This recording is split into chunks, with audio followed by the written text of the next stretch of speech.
আমরা গৌতমের সাথে চ্যানেলে আপনাদের স্বাগত জানাই। যখনই গৌতমের সাথে চ্যানেল আপনারা দেখেন, সেই ইতিহাসের খোঁজে আমি চলে আসি এবং আজকেও তাই রানীগঞ্জ হাই স্কুল, রানীগঞ্জ উচ্চতর বিদ্যালয়ের সেই ইতিহাস আপনাদের সামনে তুলে ধরতে আজকে এসে উপস্থিত হয়েছি। সেই সাল 1888, আজ থেকে 138 বছর আগে এই স্কুল প্রতিষ্ঠা লাভ করেছিল। এই মুহূর্তে দেখতে পাচ্ছেন মাটি এবং এখানে শুকনো পাতা পড়ে রয়েছে। আমি নিজে গর্বিত, আমি সেই স্কুলে পড়াশোনা করেছি। এই রানীগঞ্জ হাই স্কুলে বহু ছাত্র কিন্তু পড়েছেন, তার মধ্য থেকে 3জন কিন্তু সেই কৃতি ছাত্র আপনারা সবাই জানেন। একজন সেই কথা সাহিত্যিক শৈলচন্দ্র মুখোপাধ্যায়, আর একজন শেক্সপিয়ার বিশেষজ্ঞ সদানন্দ চক্রবর্তী, এবং আরেকজন অর্থনীতিবিদ চিন্মোহন সাহানবিশ।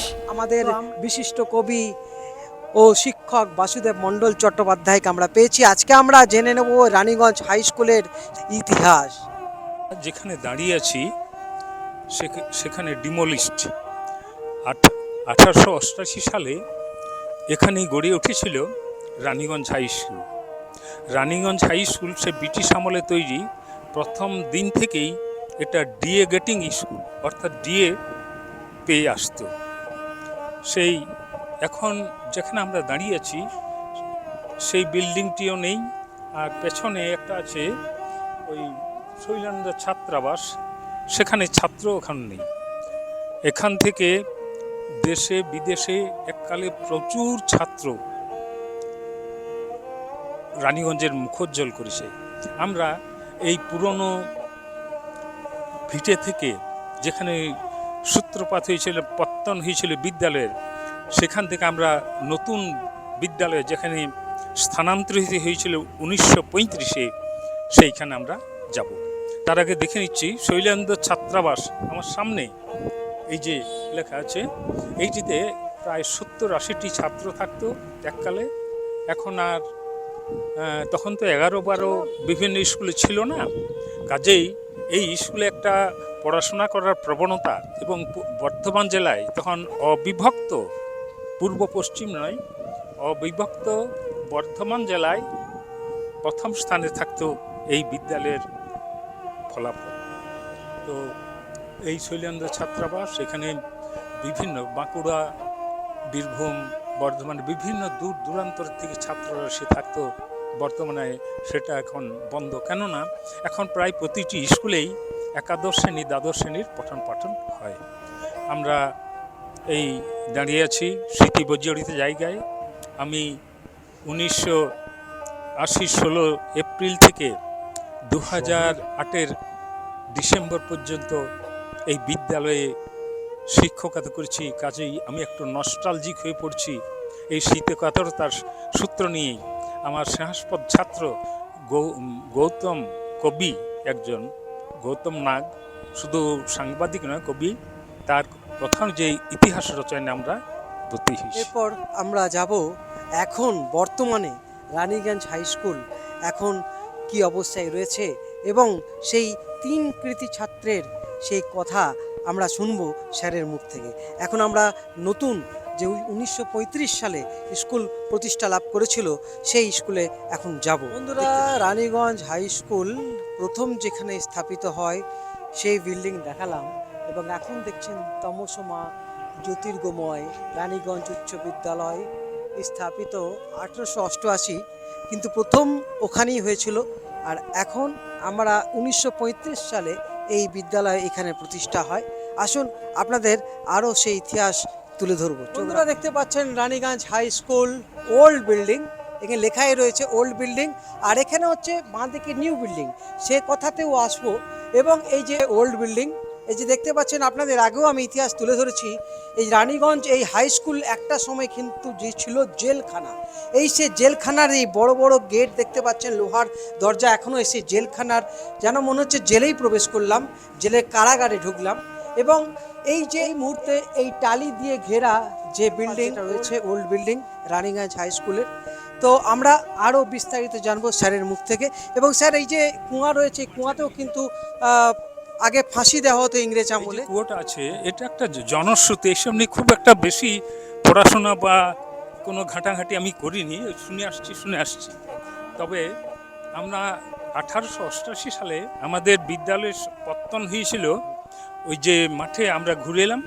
1935 সালে যখন ছাত্র সংখ্যা বৃদ্ধি পেল, তার নিরিখে এই যেটা এখন বর্তমানে বলা হয় ওল্ড বিল্ডিং, হ্যাঁ এখনো সেই সেইটা বাঁশের যে টালিগুলো রয়েছে। হ্যাঁ চালা ছাদটা ছিল সেই সময় চুনসুরকির, হ্যাঁ এগুলো ছাড়িয়ে নতুন করে আবার ঢালাই করা হয়েছে, আর বাঁশের টালি দিয়ে চালা তৈরি হয়েছে।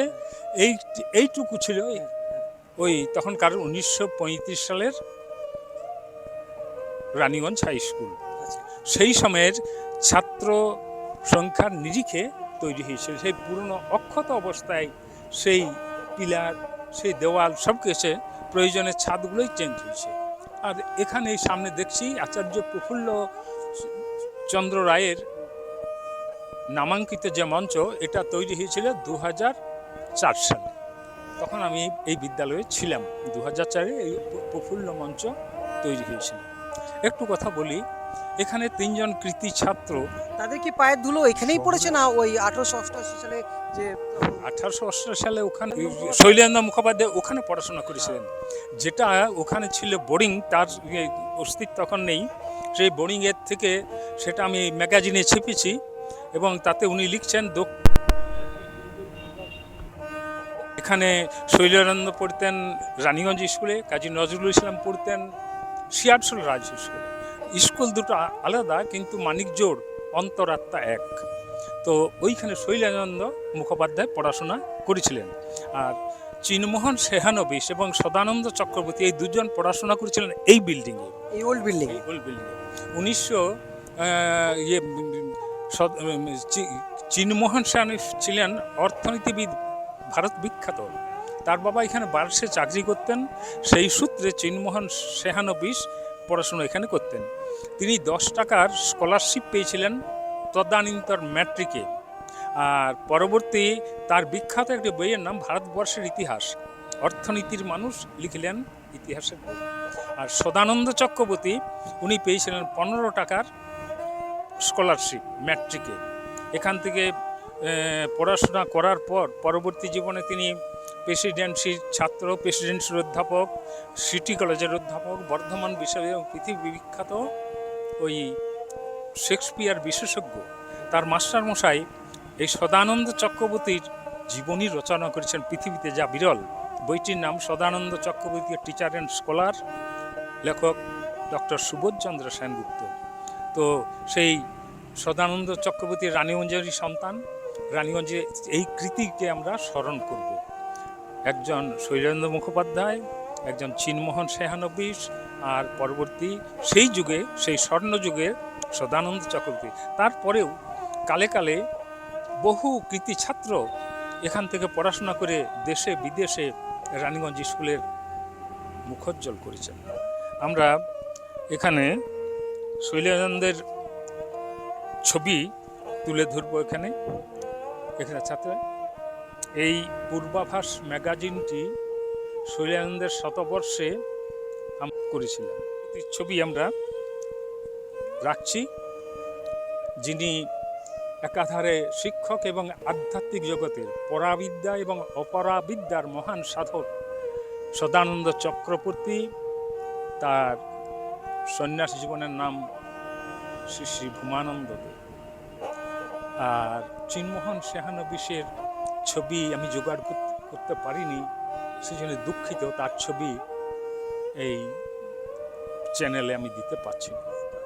বন্ধুরা, এই রানীগঞ্জের নিউ ক্যাম্পাস দেখতে পাচ্ছেন, Raniganj high school new building, স্থাপিত 1957 সালে। তারপর আমরা আরও জানবো স্যারের মুখ থেকে। স্যার, এই যে 1957 সালে এই যে বিল্ডিং আমরা দেখতে পাচ্ছি, তখন 11 ক্লাসের উচ্চ মাধ্যমিক শিক্ষা শুরু হলো। 11 ক্লাস 11, এখন তো 11-12 দুটো নিয়ে উচ্চ মাধ্যমিক, তখন এটা ছিল। সেই জন্য ছাত্র সংকুলন হয়নি এবং পড়াশোনার জন্যে চাহিদা নিরিখে এই বিল্ডিংটা তৈরি করা হলো।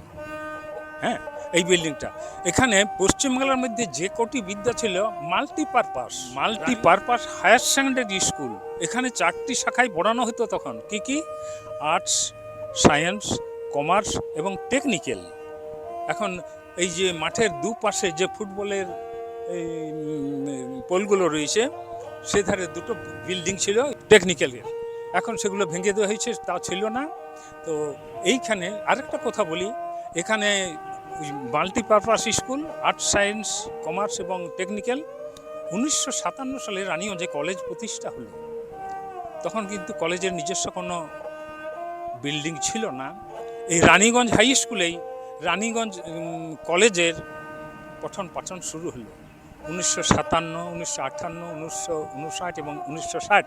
এই সময়সীমার কলেজের 4টে বছরের পঠন পাঠন এখানে হয়েছে।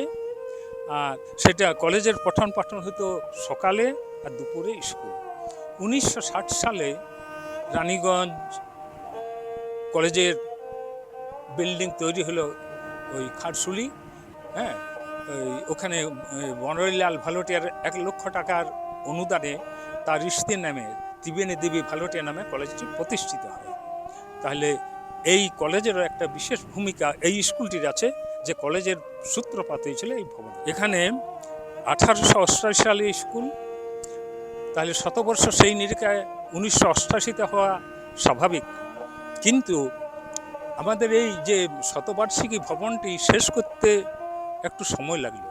1991 সালে এই ভবনটি শেষ হলে 1991 সালে এই ভবনের দ্বারোদ্ঘাটন হলো, আর শতবর্ষীয় অনুষ্ঠানেরও সূচনা হলো। এই ভবনের দ্বারোদ্ঘাটন করেছিলেন বিদ্যালয়ের প্রাক্তন কৃতি ছাত্র, পৃথিবী বিখ্যাত শেক্সপিয়ার বিশেষজ্ঞ অধ্যাপক সদানন্দ চক্রবর্তী। তার হাত দিয়ে এই বিদ্যালয়ের দ্বারোদ্ঘাটন হয়ে সেই দিনগুলো মনে পড়ছে। 1991-এ এটা আমাদের হয়েছিল। সেই শতবর্ষ অনুষ্ঠানকে স্মরণ করে কয়েকদিনের সেমিনার হয়েছিল এবং এই ম্যাগাজিনটি প্রকাশিত হয়েছিল সেই সময়।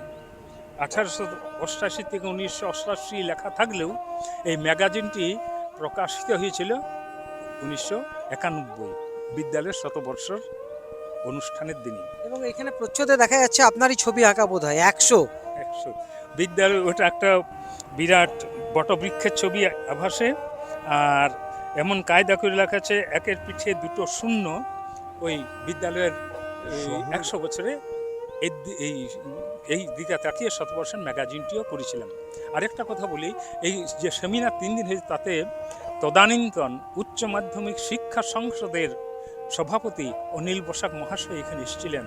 হ্যাঁ, সেই আলাহি কাণ্ড, সেই স্মৃতি কাতর দিনগুলো মনে পড়ছে। শূন্যের উপরে ভাসছে কালো হীরা কয়লার শহর, তার উপর ভেসে উঠছে সার্ফের ফেনার মতো ধ্বনি। স্কুলে টিফিন টাইম, ঘন্টা পড়ার সাথে সাথে সবুজ ঘাসের মাঠে ফুটে উঠল শুভ্র কুন্দ ফুল। ফুল ফোটার মিহিসুরে সার্ফের ফেনার মতো ধ্বনি। এভাবেই পায়ে পায়ে ফুল ফুটল 100 বছর। 100 যোজন পথ চড়াই উতরাই ভেঙে সমতল ভূমি পেয়ে সুরম্য কানন গড়েছে। স্মৃতি যত সুখ দেয়, দুঃখ দেয় তারও চেয়ে বেশি। তথাপি মানুষ দেখি স্মৃতির কাছেই নত জানু, কেননা মানুষ জানে স্মরণই শ্রেষ্ঠ ভালোবাসা। আমিও স্মৃতির দাস, নস্টালজিক আমিও এখন। শৈলজানন্দের সঙ্গে দেখা হলো কমিউনিট আগে, বললেন গল্প লিখব কয়লা কুঠির কথা নিয়ে। চিনমোহন সেহানবিশ অর্থনীতি যাহার বিষয়, আমাকে বললেন হেসে ইতিহাস লিখে যেতে হবে। সদানন্দ চক্রবর্তী নম্র ও লাজুক স্বভাব, মৃদু কণ্ঠে বললেন অপরাবিদ্যার পাশাপাশি পরাবিদ্যা বিতরণে একদিন ভূমানন্দ হবে।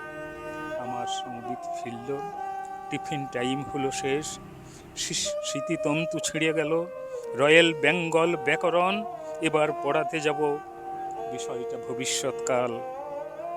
স্মৃতি বড় দুঃখ দেয়, স্মৃতি বড় দুঃখ দেয়, ভবিষ্যতের দিকে হাত মেলে দেবে।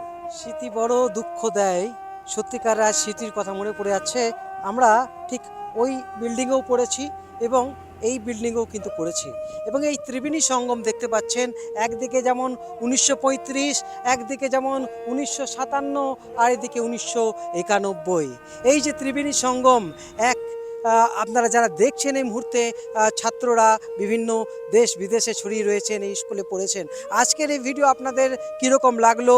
এই যে প্রথম গোড়া থেকে আজকের এই স্কুলের এই বর্তমান অবস্থা তুলে ধরলাম। আপনাদের এই ভিডিও যদি ভালো লেগে থাকে প্রচুর পরিমাণে ভিডিওটি শেয়ার, কমেন্ট ও লাইক করবেন। আর এইভাবে পাশে থাকবেন, আশীর্বাদ করে যাবেন যে আপনাদের নতুন নতুন ভিডিও তুলে ধরতে পারি এবং ইতিহাসের আপনাদের নিয়ে আসতে পারি। তো আজকের মতো এখন এখান থেকে বিদায় নিচ্ছি। আপনারা ভালো থাকুন, সুস্থ থাকুন। ধন্যবাদ।